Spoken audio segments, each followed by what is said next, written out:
So I finally watched the film yesterday. Watched it yesterday, in fact. People have been recommending this film to me for ages and saying, I can't believe you haven't seen it. People in the Beatles community and just general film fans and friends and so forth. So I watched it last night, and with films I do try to just not really have expectations of it, but I knew it was a rom-com. I knew that it would have some rom-com characteristics. What I was expecting was a charming tale, maybe with a little bit of nice social commentary about plagiarism, perhaps, the sort of moral dilemma of passing other people's work off as your own. But it became clear after about 20 minutes that this was just the most formulaic, lazy rubbish you can imagine. And in fact, I think I'm like Jack Malik. I'm living in some parallel universe where this can be passed off as great. So if you like this film, then just listen on and consider it an entertaining rant.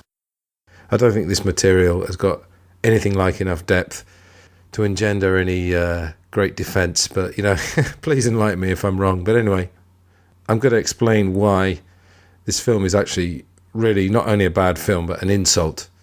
So let's crack on. As I was watching it, I started making notes because I knew I was going to do a review of this, because there's so much that needs to be said. First of all, this is not a Beatles film. This film is every British rom-com cliche fed into a computer and some screenplay story algorithm coming out the other end, just shitting out a terrible script.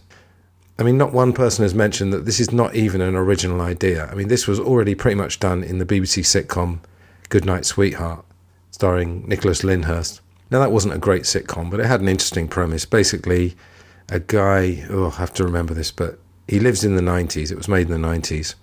And I think he was a manager of a shop which sold antiques or artifacts. And he was living in London, and he discovered a portal or an alleyway or something where he could be transported back into the 1940s. The script for that wasn't great either, but it was decent enough. And it had some interesting stuff. He'd be in the 1940s and he'd start showing people a Visa card, things like that. But one interesting thing they did was that he passed himself off as a songwriter, using obviously hits that between the 40s and the 90s. And a lot of that was Beatles. And there's a bit where he goes to Liverpool, the character in the 1940s, and he starts playing, I think it's Penny Lane, on a piano in the Liverpool pub, and an old seaman says, my son could do better than that. And someone says, oh, really, Mr. Lennon? And it's not classic stuff, but just to say, I mean, this, nobody has picked up on that. I haven't heard a single person say that this idea for yesterday is not original. It's totally copied from that. Now, they modified it a bit, and the Googling wasn't too bad. But again, they could have developed it. You see, I wasn't looking for Citizen Kane in this film, I'm just using Citizen Kane as an example of apparently high art in film. But I would say really the benchmark for me in terms of rom-coms, I think the two American ones actually, which is Groundhog Day and When Harry Met Sally. Groundhog Day, I think we can actually review it for my Film Gold podcast. There's so much to that. And that's an interesting premise. Like, what would you do if you could live the same day over and over again, or if you had to do that? Parallel universe. But this one yesterday is taking, again, an interesting idea, not an original idea, but an interesting idea. And the Googling, okay, it had some interest, Coca-Cola didn't exist, cigarettes, but you could have taken that further. It doesn't have to be a deep subplot, but you could just add in some comments. I mean, Richard Curtis was partly responsible for Blackadder. The first series wasn't so good, but Blackadder 2 to 4, presumably it was Ben Elton, his co-writer, who came up with a social commentary, because otherwise, I don't know what's happened to Richard Curtis. But anyway, I think that's been developing over a number of years, as I'll get to in a second. There are a couple of good lines, and the Let It Be scene was quite funny. So he's trying to play Let It Be and keeps getting interrupted. But just every other joke in this film has just been done multiple times. The brutally honest friends at the beginning are always putting him down in a jokey way. Where have we seen that before? All we need is for them to say, we love Jack just as he is. The country bumpkins direct from Hot Fuzz. Oh, everyone in Suffolk is simple and Turks like that. And the simple family, the out-of-touch parents. I mean, yeah, it's funny for the first 2 seconds. but then they just hammer it to death. You know, there's a scene at Lime Street, you know, and the Scousers go, oh no, it's platform 6, no, it's platform 7. As if everyone in Liverpool talks with that silly accent. You know, yes, there are people who probably have as outrageous an accent as that, but it's just the crude stereotyping and the coffee shop. Oh, I've got to get on that plane, but you've got to tell her you love her first. You know, is that Notting Hill, Bridget Jones, 4 Weddings and a Funeral? Can't remember which film that was in, but I'm sure it was in all of them. And of course, you got the unfunny, pot-smoking sidekick. I mean, first of all, again, that's been done. Spike in Notting Hill. Brilliant Reese fans performance that totally elevated that. Took like pretty terrible dialogue and turned it into something. You know, so in Richard Curtis's world, everyone who smokes weed has to be a useless git. You know, well, according to Joe Rogan, I mean, Brazilian Jiu-Jitsu is full of pot smokers. So I'd quite like to see Richard Curtis show one of them his hilarious script and see what they say. You know, I mean, what closeted white middle-class world does he live in? You know, he'd already managed to make a film about Notting Hill with not a single black person in it, it seems. You know, the Windrush generation just out of camera shot when they were making that film.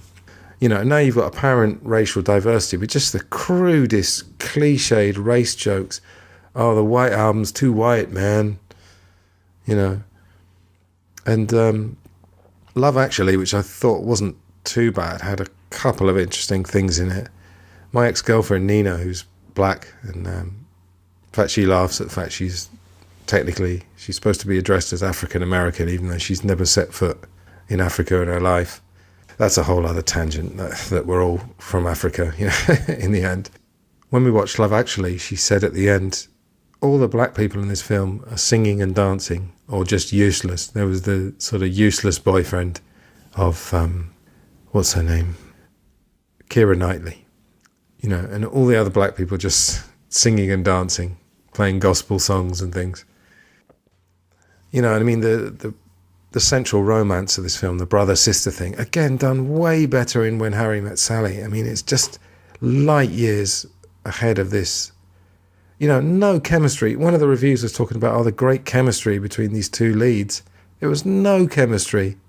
You know, and he goes up to Liverpool. Again, all he did in Liverpool, he went to Penny Lane and his sidekick said, oh, this seems like every other lane I've ever been to. And then they go to Strawberry Fields for 2 seconds. They see Eleanor Rigby's grave, you know, all the usual stuff. But there was nothing in Liverpool other than the slight subplot of the two people who had heard of the Beatles. I'll get to that in a second. They get drunk, go back to the hotel. And usually when you get roaring drunk, you don't sit there intellectualizing about sleeping together. You either do it or you don't. You know, and she says, oh, you're going off to America tomorrow. It's going to be a one-night stand. And he's like, well, no, we could be together after that. The fact that I'm technically going somewhere tomorrow and will probably be coming back. You know, and then I wasn't sure of the timeline after that, but she seemed to then announce almost the next day, oh, I've met someone, you know, who she already knew, the guy who recorded Jack's first songs. The day after, and then the day after that, it seemed, she immediately then goes to his big rooftop gig for the big tearful finale. And the most predictable ending, telling someone you love them in front of a crowd over a microphone. Can't bring to mind the 400 films that's been done in, but I'm sure they'll come into my head at some point. And again, please let me know if you can remember them. And he says at the end, oh, I've always loved you. He's like, well, why didn't he do anything about it before? Like, you never see him with anyone else, you know. I mean, I'm not a scriptwriter, but while I was watching this, I was thinking there were so many simple things you could have done just to make this slightly better. You know, he could have had a steady girlfriend who was perhaps kind of boring, but, you know, a reliable person. You know, I mean, that's a trope as well. I mean, most things in films have been done before. It's very difficult to come up with original ideas, but, you know, you could at least try.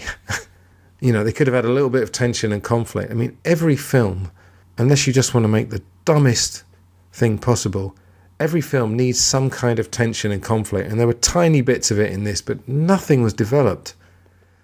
So they have a leading actor who's English of Asian extraction, you know, but he has no personality, and he has one expression when he becomes famous. He's just had this sort of bemused expression on his face, and his love interest, who I recognise, I think she was in Cemetery Junction, which is, again, is way better than this. Watch Ricky Gervais and Stephen Merchant's Cemetery Junction. I thought it was a pretty good film.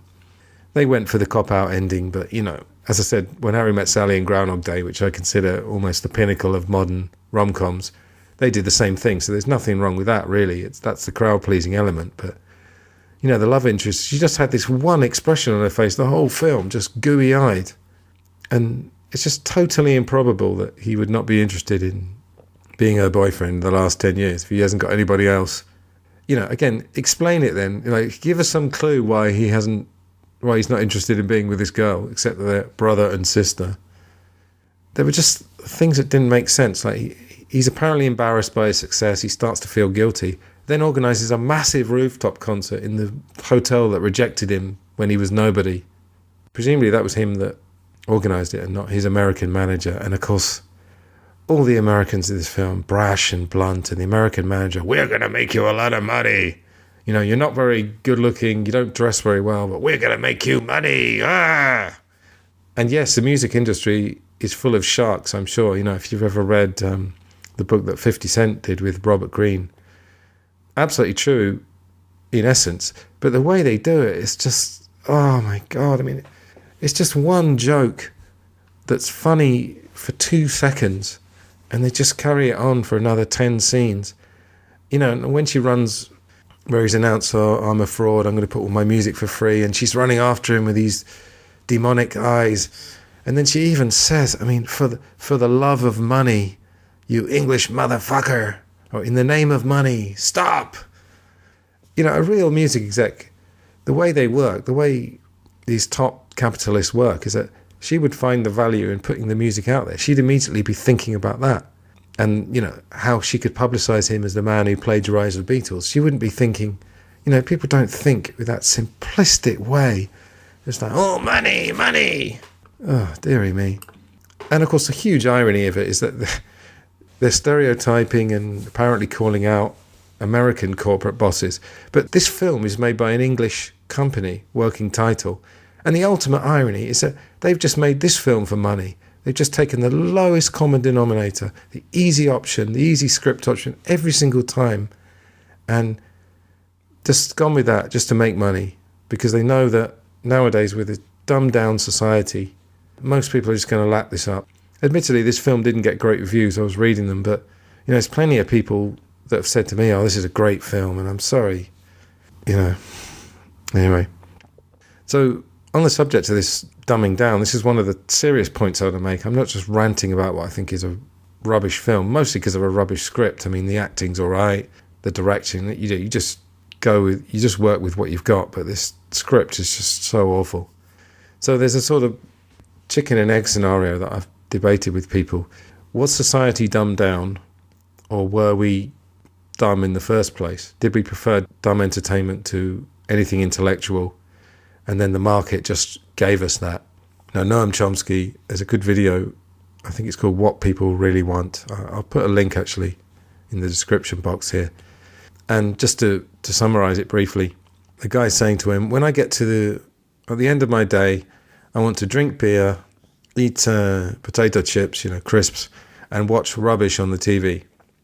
Girls want to put makeup on, and everyone wants to not think too much. And Noam Chomsky says, no, that's not nature. That's not human nature. Humans by nature want to be creative and innovative, but it's a long, long process of being propagandized and dumbed down, because a dumbed down population is more likely to buy products. They're going to be more malleable. They're going to be more docile because their brain is not working so well, and they're going to buy products, advertising, and that's all this is. A very good book I read a couple of years ago called Amusing Ourselves to Death. It was written in the 80s, and it was talking about how we've changed from a book culture to a TV culture. Now, of course, extend that to the internet, and I use the internet for all kinds of great things. It's not a thing where the internet's bad. The internet is the reason I'm able to do this. However, the social media and 24-hour news and things like that have just shortened our attention span sufficiently that, it's a bombardment of dumbing down. And the only way you can combat it is to be aware of it and to fight against it. Otherwise, it's just going to happen. And you're going to find through your life, you can't concentrate on anything. And anything that's vaguely intellectual is going to be too much for you. And it's a serious problem. And in this book, Amusing Ourselves to Death, he talks about in politics. It was the election where it was Abraham Lincoln, and I can't remember who was his opposite number. And they would have 2-hour debates and proper political debates full of nuanced ideas about fixing society. Whereas nowadays, I think the Trump-Biden debates weren't the worst. The Trump against Hillary Clinton debates were just the absolute nadir of anything calling itself political debate or discussion. Anyway, going back to this film, I mean, they did the same thing again with Bohemian Rhapsody. I mean, change history a bit, but just to put all these crude cliches and, oh, we've got this big gig coming up, Live Aid, and we haven't practiced for a year, whereas in reality, Queen had just come off a tour for Live Aid. You know, and again, there's nothing wrong with changing history. I mean, on my film podcast, we just reviewed The Social Network, and I pointed out to my niece Olivia, who was on the show with me, you know, that condensing characters and all that kind of thing when you're dealing with real history, that's one thing, but just using it as an excuse, you know, to just go for the cheapest laugh and the most crude, cliched depictions. Now, again, a couple of other, well, a good scene in the film. I thought Ed Sheeran was really good. The scene where he comes to Jack's house, again, been done before. Julia Roberts comes to Hugh Grant's house in Notting Hill, meets his family, and you've got the famous person in the house. And, you know, they'd done that where in Notting Hill, one of the guys didn't know who she was and was saying, oh, what do? You're an actress. How much did you make for your last film? She said, $20 million. She said, oh, that's very good. You know, and then in this film, you got the father who doesn't know who Ed Sheeran is. Anyway, but Ed Sheeran was actually quite good, and I actually found the most moving scene, far more moving than the supposed teary romance, was when Ed Sheeran and Jack, they have this sort of challenge to write a song in 10 minutes, and Jack plays Long and Winding Road, and Ed Sheeran said, that's too good for me. I'm going to bed. You know, and I saw that as perhaps Ed Sheeran, the real Ed Sheeran, saying, I'm never going to be as good as the Beatles. Because I think even his biggest fans would say that he's an example of someone whose rise to fame is quite difficult to explain in one way. You know, people go on about the ginger hair, but it's more just really the mediocrity of his songs. He's not bad, but, you know, I can tell you that some of the people I met in Madrid, I was in Madrid from 2014 to 19, and some of the musical talent I saw there is far better songs than he's come up with. Anyway, this is not a rant against him. I actually thought he was good in the film. The other scene that could have been good was the James Corden scene. You know, and you probably guessed that was a dream. You know, that was pretty telegraphed. But he said, oh, there's two people in the basement who claim to have written all those songs, Paul McCartney and Ringo Starr. It's like, what?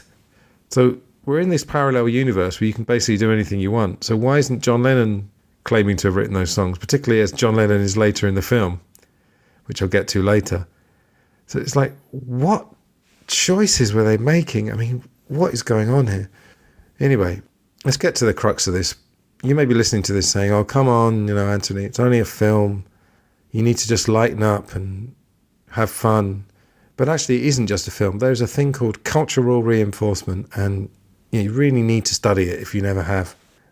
And when things are put into mass entertainment and validated by lots of people who say, oh, this is a great film and there's some good reviews and everything, totally unquestioning of the lazy choices, as I've already said, made by this film for money, and certain sections of the non-thinking masses just take it on board without questioning it, and these cliches go into their heads, and it keeps them and many others innocent and dumb. And as I said earlier, this film didn't get great reviews, but some of the Beatles community, I mean, there is someone in the Beatles community who's been on my podcast, and I just want to say this is nothing personal. I'm just talking about this film. It's the fault of the filmmakers. It's not anyone's fault for enjoying this film, you know. Perhaps if I watched it again in a couple of years, I might enjoy it more if I was in a different state of mind. But, you know, when I watched it last night, I wasn't in a heavy state of mind. I wasn't going, oh, this has to be high art or I'm going to be really upset. It was just annoying from the beginning. You know, an idea that wasn't original. And I don't know if I said this earlier, but they could have made some intelligent comments about plagiarism and some moral questions. And because, as I have mentioned on the show before, the whole idea of plagiarism is very much a grey area nowadays. I just did a show about the rock and roll album with Sam Wiles, and we were talking about the Come Together, You Can't Catch Me issue. There's a great film called Everything is a Remix, which talks about how ideas that we think are original aren't so original. So it's not about that. It's not about plagiarism. It's taking what was an okay idea, but then just not developing it. It's like, honestly, I feel like anyone could have written this. You know, you just get a group of people together, come up with some characters. You know, it's like making a stew out of what's gone before. You know, take the scripts of Notting Hill, Four Weddings and a Funeral, Love Actually, Bridget Jones, add a pinch of Eddie the Eagle and Hot Fuzz, you know, a few country bumpkin yokels, bake for 20 minutes, hey presto, millions of pounds, and everyone loses a few more brain cells.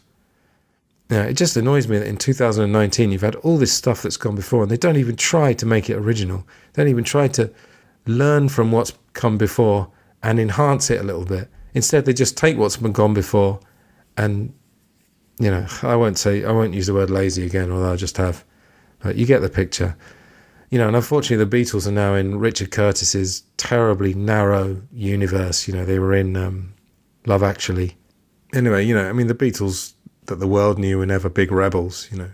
John Lennon was definitely a rebel in Hamburg before they were famous, but they weren't rebels, as weren't the Stones, by the way, in reality. They were, the Beatles, to use Terry Gilliam's words, were gentle subversives, you know, that subversiveness that comes up with a smile on its face and actually changes things. But the way that the Beatles have now been incorporated and sanitized, and, you know, of course I was reading about the reviews and on the Wikipedia page, and Paul McCartney snuck in and thought this was a great film, and Ringo Starr said, great. You know, I think Ringo Starr's vocabulary, I know he's 80 years old now, it's just been reduced to great, peace and love, and what's my name? You know, you never hear him say anything else anymore. But, you know, the way these things get sanitized, you know, I remember reading in a film book about, they were talking about how James Bond had gone from the novels, which is much more hard-hitting, to the Sean Connery, who's fairly hard-hitting, to Roger Moore, and then by the time of View to a Kill, Bond was cooking quiche. That was quite funny. You know, I'd forgive something like Eddie the Eagle, which I managed to sit through. I just thought it was terrible. But Taron Egerton has got a certain charm about him. And I'm actually going to watch Rocket Man tonight. And I don't know what to think anymore, but I just hope it's better than this. You know, but using the Beatles is a bit like using, you know, the way James Cameron used the Titanic disaster, which he knows is going to appeal to lots of people, and just creating this love story. And it wasn't even so much the love story in that film, just a love story with soppy, terrible dialogue and the terrible stereotyping. Every rich person's evil and every working class person is a hero, you know. But using a real event for this just sloppy, awful dialogue. And another thing, I mean, this is so disappointing. The subplot of Sarah Lancashire, who was Raquel in Coronation Street many years ago, and the actor whose name I can't remember, but he was in the thick of it. That subplot where they had heard of the Beatles, and you saw Jack at a press conference, and then you saw at the back of the hall, she was waving a yellow submarine and said, oh, you know, who's your favourite Beatle, John, Paul, George or Ringo? I was thinking, oh, they're going to rescue this film with a little bit of conflict, like they're going to challenge him about this, you know, and again, maybe a bit of social commentary. Maybe Richard Curtis could get his Blackadder trousers back on.